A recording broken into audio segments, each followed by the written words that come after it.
Alas, poor Jacob. I knew him, Horatio, a fellow of infinite My jest. name's Kieran. And my name's Dave, and today we're going to talk about the brand new AMD Ryzen 7 2700X and how it performs against Intel's Core i7 8700K. Yup, it's Ryzen vs Coffee Lake 2, the Revengeing. So AMD have now launched their second generation of their Ryzen processors, sporting a lithe new 12nm lithography, a new motherboard chipset and higher base frequencies to boot.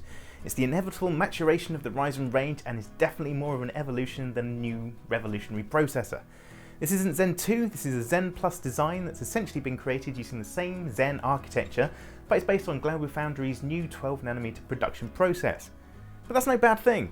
The original Ryzen processors were impressive first-gen CPUs, but have definitely benefited from a year's worth of engineering and tweaking. So, what have they done to the new chips, and how do they stand up against the best of Intel's Coffee Lake generation? Now, the Ryzen 7 2700X is the most powerful of this new second-gen processors. With 8 cores and 16 threads, it's also rocking a 3.7 GHz base clock and a 4.3 GHz maximum boost clock. As you might expect, that's the single-core max boost frequency, but thanks to the new Precision Boost 2 tech, you're not stuck with the same base 3.7 GHz speed when all cores are active. And that means in games, you're generally getting speeds over 4.1 GHz as standards. Compared with the previous generation, the 2700X has also got a higher rated TDP2 at 105 watts. The previous top-end Ryzen, the 1800X, only has a 95 watt TDP by comparison. And AMD are also continuing to price their new chips very competitively too. The 2700X here is only retailing for $329, while the 1700X of the last generation started life at $399 and the 1800X at $499. Intel's Coffee Lake Core i7 8700K, however, is just a 6-core 12-thread CPU, but it does start out with higher frequencies out of the box. Despite a similar base clock of 3.7 GHz, the 8700K will boost all the way up to 4.7 GHz, and most motherboards will happily leave it running at that top speed even with all cores at full stretch. But even 6 months after launch, the 8700K is still just shy of $350, which is a good chunk more expensive than the new Ryzen 7 2700X. AMD have done a great job with the new 2700X. Where the original Ryzen chips got stuck at their base clocks when all the multiple cores were being taxed, these second-gen chips shake off those shackles and push their silicon much further. That means the computational power of these processors is way ahead of the similarly spec'd first-gen Ryzen.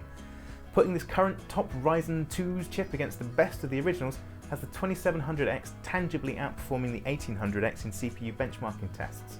Despite having similar specs and being built from essentially the same architecture, the 2700X is some 17% quicker in Cinebench tests and 12% faster in the X264 video encoding tests. And that's all down to the extra clock speed on offer with these new chips. And that also means it's way ahead of the Intel Core i7 8700K. The 2700X is 31% faster in Cinebench and 21% faster in the X264. That's a massive difference in computational power from this cheaper chip. Sadly, what that doesn't translate to is any obvious performance boost in games. Yes, the 2700X is using its cores more effectively now, but CPU speed doesn't get you much in the way of extra frame rates. The 2700X is quicker than the previous gen Ryzens, but only by a few frames per second here and there. But the good news is, that's the same measure against the fastest Intel Coffee Lake chip. Intel can still claim their processors are the best for gaming, even in the face of the second gen Ryzen chips, but it's only ever by a couple of FPS at most. And that is essentially invisible to the gamer, especially when you start to push the graphical performance of your rig. Our testing has been done at 1080p to limit the benchmark's reliance on the GPU, but even then the difference is negligible. When you're gaming at 1440p or 4K, there simply won't be any difference at all. One place where the Intel chip is still better off, however, is in terms of the power draw. When pushed, the 2700X rig is sucking almost 250 watts from the wall in our CPU load tests, while the 8700K maxes out at just over 180 watts. Overclocking is somewhere we thought the new Ryzen CPUs might show some greater prowess compared with their first-gen chips, especially given the new X470 motherboards and the increased clock speeds. But sadly, that hasn't come to pass.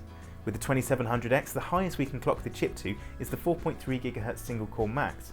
That is still higher than what the 1800X manages, but not really pushing it beyond what you might expect.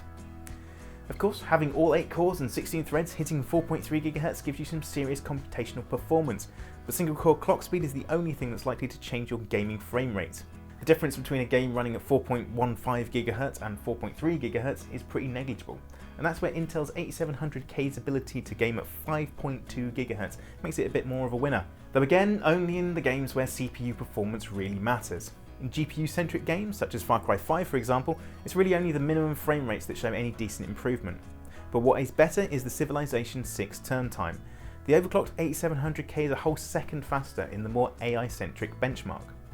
So, if you care about grabbing the highest frequency numbers, then the Core i7 still has the edge, but really it's then more about bragging rights than any genuine performance lift in most games.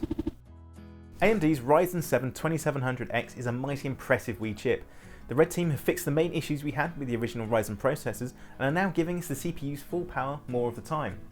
And that means it is far more competitive against Intel's finest Coffee Lake processor and is able to do it for a lot less cash too. Hell, in straight CPU performance terms, the extra core count of the 2700X really puts the 6-core 8700K in its place. And that means Intel are going to have to respond. Whether that's by dropping their pants on processor pricing or shipping out their own 8-core chip, they just have to do something. But AMD are prepped this time too. There's no Ryzen 7 2800X in the current 2nd gen stack, which is odd given the 1800X topped the range last year. So that must be a Halo product that AMD are holding back, a chip tweaked to give as much as the Zen Plus silicon can offer, and designed to come out as soon as Intel deign to release their 8-core Core i9. So this is a smart launch from AMD, and shows both that they've learned their lessons and that Ryzen wasn't just a flash in the pan. The AMD CPU business is here to stay, and it's here to stay competitive too. The very fact that they're improving on the original should give gamers renewed confidence in them, and could even convince people who didn't want to be early Ryzen adopters to take a punt on AMD silicon this time around. That's what we think of AMD's Ryzen 7 2700X and how it performs against Intel's 8700K. So if you've liked what you've seen, give us the classic like-subscribe combo and check back for more gaming and hardware goodness soon. Thanks for watching!